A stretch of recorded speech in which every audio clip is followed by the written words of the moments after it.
Hello बच्चों, आइए इस प्रश्न को देखते हैं।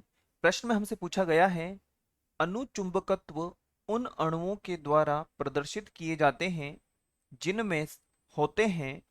और इससे संबंधित हमें चार भिन्न भिन्न विकल्प दिए गए हैं। विकल्प ए है युग्मित इलेक्ट्रॉन, बी है अयुग्मित इलेक्ट्रॉन, सी है इलेक्ट्रॉनों का एकाकी युग्म, और अंत में डी दिया है एक से अधिक बंद क्रम। सबसे पहले हम बात करते हैं प्रश्न की मुख्य अवधारणा के विषय में। मुख्य अवधारणा, और यदि हम बात करें मुख्य अवधारणा के विषय में तो अणुओं का,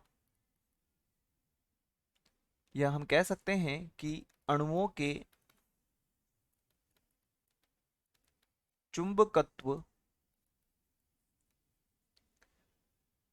के गुणों पर आधारित के गुणों पर आधारित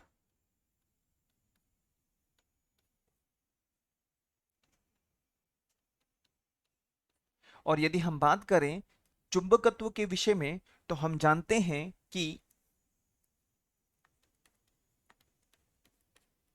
किसी भी अणु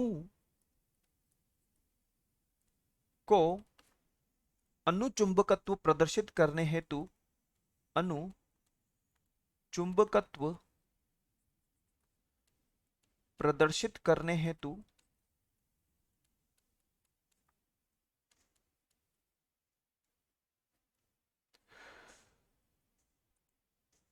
उसके पास या उसके कक्षक में, हम कह सकते हैं कक्षक में अयुग्मित इलेक्ट्रॉन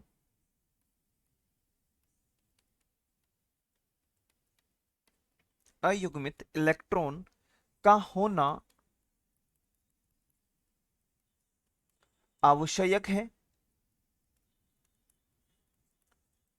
तो हम कह सकते हैं कि जो विकल्प हमारे मुख्य अवधारणा की अनुपालना करेगा वही हमारा वांछित उत्तर कहलाएगा। तो हम कह सकते हैं विकल्प ए में हमें दिया है युग्मित इलेक्ट्रॉन, परंतु यहाँ पर लिखा हुआ है अयुग्मित इलेक्ट्रॉन का होना अति आवश्यक है। तो विकल्प ए जो है हमारा गलत हो जाएगा।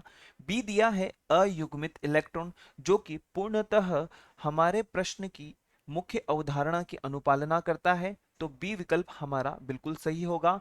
एकाकी इलेक्ट्रॉन के विषय में हमने कोई चर्चा नहीं की है। और साथ ही साथ यदि हम बात करें एक से अधिक बंद क्रम, तो हमने यहाँ पर बंद क्रम के विषय में कोई चर्चा नहीं की है।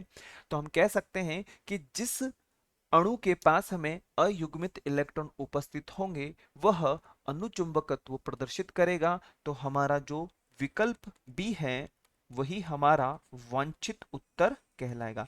विकल्प बी हमारा उत्तर हो जाएगा। आशा है आप इसे अच्छी तरह समझ गए होंगे। धन्यवाद।